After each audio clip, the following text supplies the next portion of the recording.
ಏನೇ ಒಂದಷ್ಟು ತೀರ್ಪುಗಳು ಬರಲಿ, ಆ ತೀರ್ಪುಗಳು ಬಂದಾಗ ಅದನ್ನು ಅಂದರೆ ಅಂಥ ವಿವಾದಗಳು ಬಂದಾಗ ಜನಪ್ರತಿನಿಧಿಗಳ ಕೋರ್ಟ್ ಆ ಕಡೆ ಗಮನ ಹರಿಸುತ್ತೆ. ಅಲ್ಲಿ ಅದು ನಿರ್ಣಯ ಕೂಡ ಆಗುವಂಥದ್ದು. ಇಡೀ ದೇಶದ ಗಮನ ಇದೆ. ನಾಳೆನೇ ಮುಖ್ಯಮಂತ್ರಿಗಳ ವಿರುದ್ಧವಾಗಿ FIR ಬಗ್ಗೆ ತೀರ್ಪಾಗಬಹುದು. ಮುಖ್ಯಮಂತ್ರಿಗಳ ವಿರುದ್ಧ FIR ಯಾಕೆ ಹಾಕಬಾರ್ದು ಅಂತ ವಿಚಾರ ಇದ್ದಾಗ ನಾಳೆ ಜನಪ್ರತಿನಿಧಿಗಳ ನ್ಯಾಯಾಲಯ ಏನು ತೀರ್ಪು ಕೊಡುತ್ತೆ ಅಂಥೇಳಿ ಕಾಯಲಾಗ್ತಾ ಇದೆ. ವಾದ ಪ್ರತಿವಾದ ಮುಗಿದು ತೀರ್ಪನ್ನು ಕಾಯ್ದಿರಿಸಿದ್ರು ಜಡ್ಜ್.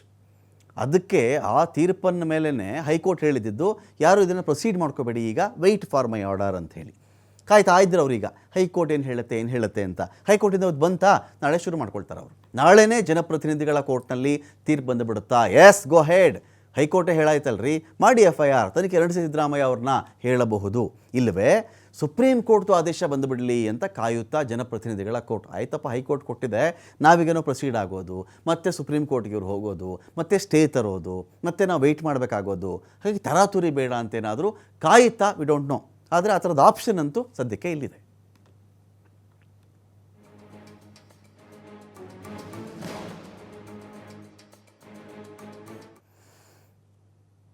ಮುಖ್ಯಮಂತ್ರಿಗಳ ರಾಜಕೀಯ ಜೀವನದಲ್ಲಿಯೇ ಬಿಗ್ ಶಾಕ್ ಇದು. ಸಿದ್ದರಾಮಯ್ಯ ಅವರಿಗೆ ಇಂಥ ಶಾಕ್ ಯಾವತ್ತಿಗೂ ಆಗಿರಲಿಲ್ಲ. ಈ ತರಹದ ಸಿದ್ದರಾಮಯ್ಯ ಅವ್ರನ್ನ ನಾವ್ಯಾರು ಕೂಡ ನೋಡೇ ಇರಲಿಲ್ಲ. ಏನಕ್ಕೂ ಹೆದರದವರಲ್ಲ. ರಾಜಕಾರಣದಲ್ಲಿ ಸಾಕಷ್ಟು ಏಳು ಬೀಳುಗಳನ್ನು ಅವರು ಕೂಡ ನೋಡಿದ್ದಾರೆ, ಸೋಲು ಕಂಡಿದ್ದಾರೆ, ಗೆಲುವು ಕಂಡಿದ್ದಾರೆ. ಇದೆಲ್ಲವೂ ಇದ್ದ ಹೊರತಾಗಿಯೂ ಕೂಡ ಆಚೆ ಬಂದಿದ್ದಾರೆ, ಒಂದು ಪಾರ್ಟಿಯಿಂದ ಇನ್ನೊಂದು ಪಾರ್ಟಿಗೆ ಸೇರಿಕೊಂಡಿದ್ದಾರೆ, ಹೋರಾಟ ಮಾಡಿದಂಥವ್ರು, ಬಳ್ಳಾರಿಗೆ ಪಾದಯಾತ್ರೆ ಹೋದಂಥವರು, ಒಂದು ಪಕ್ಷವನ್ನು ಅಧಿಕಾರಕ್ಕೆ ತಂದಂಥವರು, ಮತ್ತೊಮ್ಮೆ DK ಶಿವಕುಮಾರ್ ಹಾಗೂ ಸಿದ್ದರಾಮಯ್ಯನವರು ಈ ಬಾರಿಯೂ ಕೂಡ ಅಧಿಕಾರಕ್ಕೆ ತರುವಲ್ಲಿ ಯಶಸ್ವಿಯಾಗಿದ್ದಂಥವರು. ಆದರೆ ಈ ಪ್ರಾಸಿಕ್ಯೂಷನ್ ಅನುಮತಿ ಎನ್ನುವುದಿದೆಯಲ್ಲ ಅವರ ವಿಚಾರದಲ್ಲಿ, ಇದು ಸಿದ್ದರಾಮಯ್ಯನವರಿಗೆ ಆಘಾತವೇ ತರಲಿಲ್ಲ ಅಂತ ಹೇಳಿದ್ರೆ ಬಹುಶಃ ಅದು ಸುಳ್ಳಾಗಬಹುದೇನೋ. ಪ್ರಾಸಿಕ್ಯೂಷನ್ಗೆ ಅನುಮತಿ ನಿರ್ಧಾರವನ್ನೇ ಹೈಕೋರ್ಟ್ ಒಂದು ಕಡೆ ಎತ್ತಿ ಹಿಡಿದಿದೆ. ಹೈಕೋರ್ಟ್ ತೀರ್ಪಿನಿಂದ ಸಿದ್ದರಾಮಯ್ಯ ಅವರ ಆಪ್ತರಿಗೆ ಭಾರಿ ನಿರಾಸೆ ಆಗಿದೆ. ಅನೇಕರು ಅಂದುಕೊಂಡಿದ್ರು ಇಲ್ಲ ಇದು ಏಕಪಕ್ಷೀಯವಾಗಿದೆ, ಒಂದು ಪಕ್ಷದ ಆಣತಿಯ ಮೇರೆಗೆ ರಾಜ್ಯಪಾಲರು ಕೈಗೊಂಬೆಯಾಗಿ ಇಂಥ ನಿರ್ಧಾರವನ್ನು ಮಾಡಿಬಿಟ್ಟಿದ್ದಾರೆ ಅಂತ.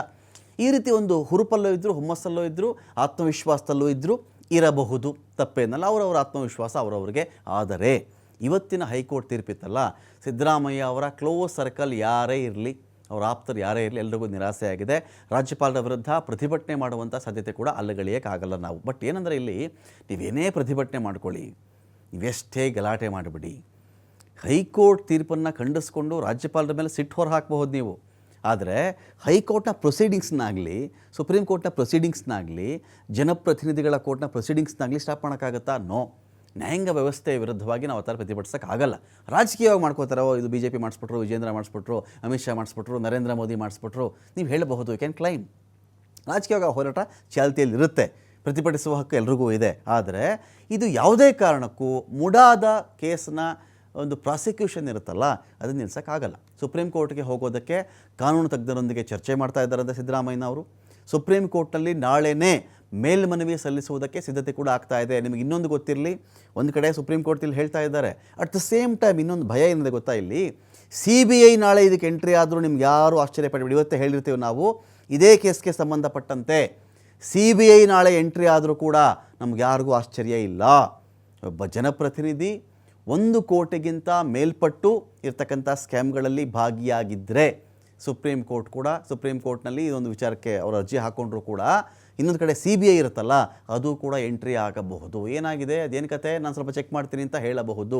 ಹಾಗಾಗಿ ಸಿದ್ದರಾಮಯ್ಯ ಅವ್ರಿಗೆ ಇನ್ನು ಮುಂದಕ್ಕೆ ಕಾನೂನಿನ CBIನ ಒಂದಷ್ಟು ಉರುಳುಗಳು ಕೂಡ ಸುತ್ತಕೊಳ್ಳಬಹುದಾಗುತ್ತೆ, ಅಲ್ಲಗಳೆಯೋಕ್ಕಾಗಲ್ಲ. ಹಾಗಾಗಿ ನಾಳೆನೇ ಒಂದು ಕಡೆ ಸಿದ್ದರಾಮಯ್ಯನವರು ಮೇಲ್ಮನವಿ ಹಾಕಬೇಕು ಅಂಥೇಳಿ ತಯಾರಿ ಮಾಡಿಕೊಳ್ತಾ ಇದ್ದಾರಂತೆ. ಅಭಿಷೇಕ್ ಮನು ಸಿಂಘ್ವಿ ಮತ್ತು ಕಪಿಲ್ ಸಿಬಲ್ ಅವರಿಗೆ ಮುಖ್ಯಮಂತ್ರಿಗಳು ಮನವಿಯನ್ನು ಮಾಡಿಕೊಂಡಿದ್ದಾರೆ. ಈ ಥರ ಆಗಿದೆ, ಏನು ಮಾಡಬೇಕು ಹೇಳಿ, ನಾಳೆ ಸುಪ್ರೀಂ ಕೋರ್ಟ್ ಮೆಟ್ಟಿಲು ಹತ್ತಬೇಡಿ ನೀವು ಅಂತ. ಖುದ್ದು ಸಿದ್ದರಾಮಯ್ಯ ಅವರು ಕಾನೂನು ಓದಿಕೊಂಡಂಥವರು, ಅವರು LLB ಮಾಡ್ಕೊಂಡಿದ್ದಾರೆ ಸಿದ್ದರಾಮಯ್ಯನವರು. ವಕೀಲಿಕೆ ವೃತ್ತಿಯನ್ನು ಕೂಡ ಮಾಡ್ತಾ ಇದ್ದಂಥವರೇ ಸಿದ್ದರಾಮಯ್ಯನವರು. ನಾಳೆನೇ ವಿಚಾರಣೆಗೆ ಬರುವಂತೆ ನೋಡ್ಕೊಳ್ಬೇಕು ಅಂತ ಕೂಡ ಮುಖ್ಯಮಂತ್ರಿಗಳ ಸೂಚನೆ ಇದೆ. ಈ ಥರದಲ್ಲಿ ಕೊಟ್ಬಿಟ್ಟಿದ್ದಾರಪ್ಪ ಜನಪ್ರತಿನಿಧಿಗಳ ನ್ಯಾಯಾಲಯ. ಒಂದು ಕಡೆ FIR ವಿಚಾರದಲ್ಲಿ ಬರೆದಿಟ್ಕೊಂಡಿರ್ತಾರೆ ತೀರ್ಪನ್ನು, ಅವರು ಹೈಕೋರ್ಟ್ಗೋಸ್ಕರ ಕಾಯ್ತಾ ಇದ್ದರು.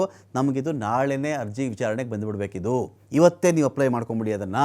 ನಾಳೆ ಬಂದು ಸುಪ್ರೀಂ ಕೋರ್ಟಿಂದ ಈ ಪ್ರೊಸೀಡಿಂಗ್ಸ್ಗೆ ಸ್ಟೇ ತರಿಸ್ಬಿಡ್ತೀರಾ ನೋಡಿ, ಮುಖ್ಯಮಂತ್ರಿಗಳು ಕೇಳ್ಕೊಂಡಿರಬಹುದು. ಅದು ಅವ್ರಿಗಿರ್ತಕ್ಕಂಥ ಕಾನೂನಾತ್ಮಕ ಹಕ್ಕು, ಅವರು ಅದನ್ನು ಮಾಡಬಹುದಾಗುತ್ತೆ ಅಂತ.